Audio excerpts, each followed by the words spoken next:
setelah masalah cowok mereda, gue kasih jarak ke Anggi sama Rizka dengan harapan memperbaiki pertemanan.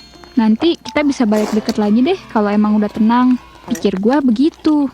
Suatu hari, puncak dari semua drama ini terjadi adalah ketika gue lagi duduk di kantin sama Rizka. Ini pun gak sengaja, karena meja kantin terbatas dan ya makan mah makan aja kan. Ngobrol seperlunya. Tahu-tahu si Anggi dateng. Terus heboh sendiri dia. Si Anggi ngobrol soal kakak kelas di sekolah yang namanya Bayu. Anak paskibra yang hitam manis gitu. Ya emang ganteng sih kata ciwi-ciwi mah. Dan kayaknya hampir semua cewek di sekolah ini tertarik sama dia, termasuk gue sama Rizka. Ya itu pun sekedar ngekeras aja, karena kita sadar bukan tipe Kak Bayu. Dan harusnya hal ini biasa aja kan. Nah, Anggi ini tiba-tiba ngomong, Rizka, lu tahu gak sih, Saskia tuh udah naksir Bayu dari dulu. Dia malah bilang ke gue kalau lu gak pantas buat deketin Bayu. Dia najis kompor banget nih si Anggi. Gue kaget setengah mati. Bisa-bisanya dia ngomporin hal bohong tentang gue di hadapan gue pula. Berani amat nih anak. Gue gak pernah bilang kayak gitu anjir. Akhirnya gue ngomong, tunggu dulu Anggi. Gue gak pernah ngomong kayak gitu ya. Gue sama Rizka kan sahabatan. Masa gue ngomong jelek di belakang dia? Nah kocaknya, Rizka malah percaya anjir. Dia langsung ngeliat gue dengan tatapan kecewa gitu. Lu beneran bilang kayak gitu Saskia? Kenapa lu gak ngomong langsung ke gue aja? Ya gue yang denger kan jadi kesel. Terus gue bilang, gue sumpah gak pernah bilang kayak gitu Riz. Gi bercandaan lu gak asik Jir Terus Anggi langsung pasang muka polos. Gue cuma nyampein apa yang gue denger aja ya. Jangan marah dong. Gue cuma pengen kita semua jujur satu sama lain. Ya kan Riz? Ini najis Anggi. Hari itu kita ribut besar. Gue sama Rizka jadi saling curiga. Dan Anggi malah senyum-senyum di pojokan kayak nikmatin drama yang dia ciptain. Gila anjir dia. Gue mulai yakin nih, Anggi busuknya bukan main.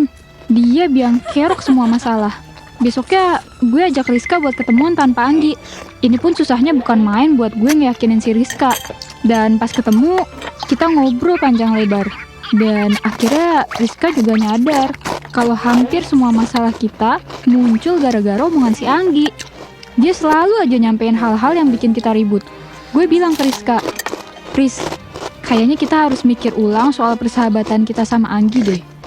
Gue capek banget sama dramanya. Mending kita cut off pertemanan aja deh sama dia.